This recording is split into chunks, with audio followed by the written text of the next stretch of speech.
सूरत शहर के डिंडोली के राजमहल मॉल में हत्या की घटना। जडिंडोली इलाके के राजमहल मॉल में चाकू मारकर हत्या करने से हड़कंप मच गया है।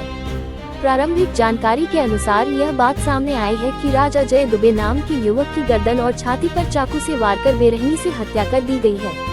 पता चला है कि मृतक एक रिकवरी एजेंट के रूप में काम कर रहा था। घटना की जानकारी होने पर पुलिस का काफिला मौके पर पहुंचा और पूरे मामले की जांच कर रहा है। पुलिस हत्या के कारणों की जांच कर रही है और आरोपी कौन है इसकी जांच में जुटी पुलिस। ताज़ा खबर देखने के लिए देखते रहे स्टार न्यूज नेटवर्क। जय हिंद, जय भारत।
હત્યાની ઘટના બની છે।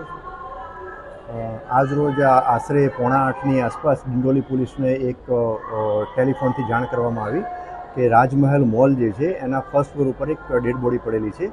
એ અન્વયે તાત્કાલિક સ્થાનિક પોલીસના સ્ટાફ પીઆઈ સાથે ત્યાં પહોંચી ગયા અને ત્યાં જોયું તો એક ડેડ બોડી પડેલી હતી અને એનું મર્ડર થયેલું હતું. પ્રાથમિક ઓબ્ઝર્વેશનમાં એ ક્લિયર થયું કારણ કે એના ગળાના ભાગે અને એના પેટના ડાબી સાઈડના ભાગે બે તીક્ષ્ણ હથિયારથી માર મારેલાના ઈજાના નિશાનો હતા. સૌપ્રથમ ડેડ બોડી આઈડેન્ટિફાઈ નથી થઈ. ત્યારબાદ પ્રાથમિક તપાસ કરી અને ડેડ બોડી આઈડેન્ટિફાઈ કરવામાં આવી. જે લાશ જે છે એ રાજ અજય દુબે કરીને એક છોકરાની છે. એનો ઉંમર વર્ષ 20 છે અને એનું રહેવાનું છે રઘુકુલ નગર CR પાટીલ રોડ ડિંડોલી રહેવાનું છે. એ આજે રાજ જે છે એ રિકવરી એજન્ટ એટલે કે જે ટુ વ્હીલર જે લોકો લોનથી લે અને લોનના હપ્તા બાકી હોય તો એ રિકવરની કામગીરી કરતો હતો. પ્રાથમિક તપાસ હજુ ચાલુ છે, ફરિયાદ લેવાની કાર્યવાહી ચાલુ છે. આ ડેડ બોડી હજુ અહીંયા છે અને એને અત્યારે ઇન્ક્વેસ્ટ પંચનામું ભરી અને સિવિલમાં PM માટે મોકલવાની તજવીજ ચાલુ છે. હાલ સુધી જે પ્રાથમિક તપાસમાં જે માહિતી મળી છે એ આધારે એવું કહી શકાય કે રાતના 12 વાગ્યા પછીનો બનાવ છે.